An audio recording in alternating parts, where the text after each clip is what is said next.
I was an 18-year-old prospective young man looking for work. Up until then, I had never worried about such a thing. My focus had always been the studies and picking up girls at school. That time was fun while it lasted. Eventually, reality came knocking on my door.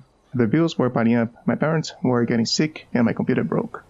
I needed to get a job, but the place I lived in had far too few opportunities. I lived in a very small town in the middle of the California desert. Yeah, my parents didn't pick the best place to raise me.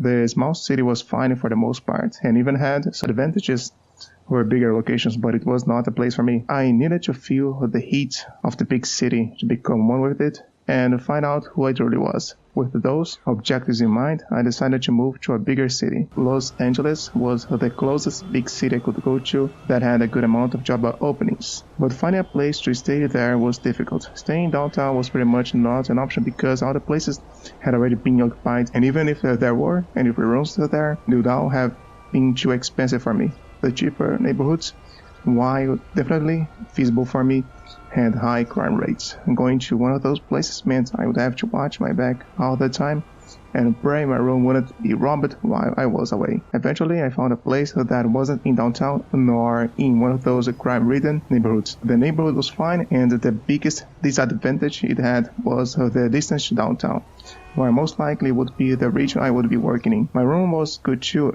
save for some neighbors I didn't like much. I was mostly happy with the place I found. The amount of time I spent searching was fruitful in the end. Then came my first day of job hunting. I had to get a bus to deliver my resume to the places I had chosen. The bus was filthy, smelly and ugly. Not only that, but its overall look made it seem like it came straight from the 70s. The driver was not a good guy, and the other passengers didn't even pay attention to me when I tried asking some couple of questions about getting around in the city. I had to rely on my GPS to move around in the city. Los Angeles was an alien city for me, and I knew nothing about walking streets. I was very surprised about how much of the city was planned for cars instead of pedestrians, even though the city was filled with those. Downtown, for example, had so many people walking here or there that it was impossible for me to even use my phone there. My first day of job hunting was far from a success. Most places I tried to apply straight up negated my application. The representatives I met treated me as if I was some kind of lunatic or homeless that didn't even deserve putting a foot in front of their companies. The other places that accepted my application said they would consider me, but also that they had no idea if I or when I would be out. As I got home, I began to consider if coming to Los Angeles was really a good idea.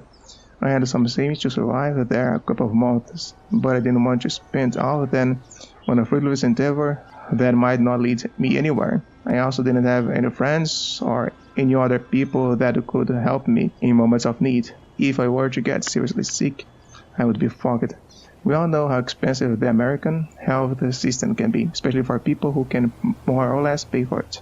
Very poor people could get lucky by the hospital staff simply saying you couldn't pay for the bills. But other people, however, are hunted down by the hospital and bill pursuers to force them to pay up. It's a capitalism thing, but it's also the sort of action we have to come to accept. I had no idea what my plan would be for the next day, but I was certainly planning to spice things up a bit. Maybe I needed to be more upfront with my requests, wear something nicer, or even offer money so that some companies wouldn't just ignore my applications. I could get creative and even do some stuff a lot of people would consider crazy, but that depended on how far I was willing to go find a job. If only people would consider my situation a bit, maybe then I could get a job. The road lacked empathy, and this sort of behavior was exacerbated by capitalism. What mattered for them was money, getting richer, and seeing numbers grow.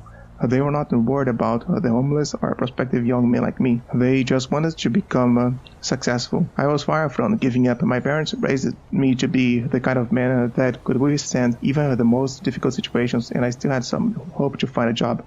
The next day, when I got inside the bus again, I had some renewed expectations. I was wearing nicer clothes and planned on talking more assertively with the company representatives. This time for sure, I would find a job. I was in luck. The first company I hit offered me a job. All those thoughts of failing, my objectives were now gone. There was a light at the end of the tunnel, and with each step I took forward, it grew brighter. My future seemed set, and I was going to be able to help my parents with their bills. I had even planned on joining college.